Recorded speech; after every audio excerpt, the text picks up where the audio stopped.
This is the path to Viksit Bharat 2047. Right.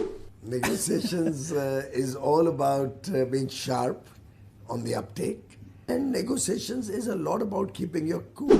Blessed to be guided in the negotiations by Prime Minister Shri Narendra Modi ji, by Home Minister Shri Amit Shah ji, my other colleagues in the cabinet. This time in the history of the WTO, there was a free trade agreement between the FTA bloc, Yes. Switzerland, Liechtenstein, Norway and Iceland, and India, where we got $100 billion foreign direct investment. That's sustained long-term capital, not into the stock market. The style of negotiation that India has pursued has been to respect the other countries' sensitivities.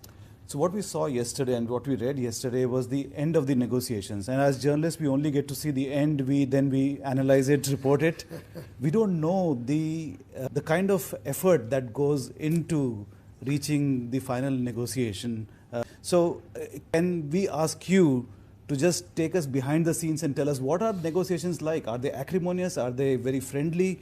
Do negotiators have dinner or lunch together sometimes or tea? What is it like? Well, I think it's fun. Negotiations is all about being sharp on the uptake, being able to crystal gaze into the future, looking at things laterally so that you don't get stuck at a point without understanding the many dimensional ramifications. Negotiations is a lot about keeping your cool, though occasionally for effect, you may even lose your temper.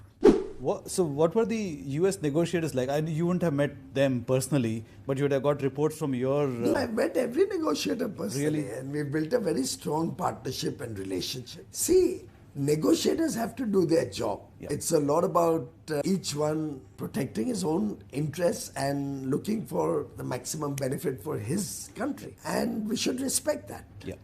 We should also respect the fact that it's a tough job, because what we do in a FTA is going to affect the nation and our country and our people for decades to come. And at the same time, you build a rapport with the negotiator, because there's often that rapport helps you get some additional benefit. That rapport helps you to understand each other's mind. There are often trade-offs that one is required to do. The style of negotiation that India has pursued has been to respect the other countries' sensitivities, as we expect them to respect our sensitivities. On a personal note, I built up very good relations with my counterparts. In the US also? In every USTR? country, USTR and other officials, other ministers in the US have become like so close that I could say that they're like family members. Or we can pick up the phone and call up any of them at any point of time. Send a message, are you free? Can I call? And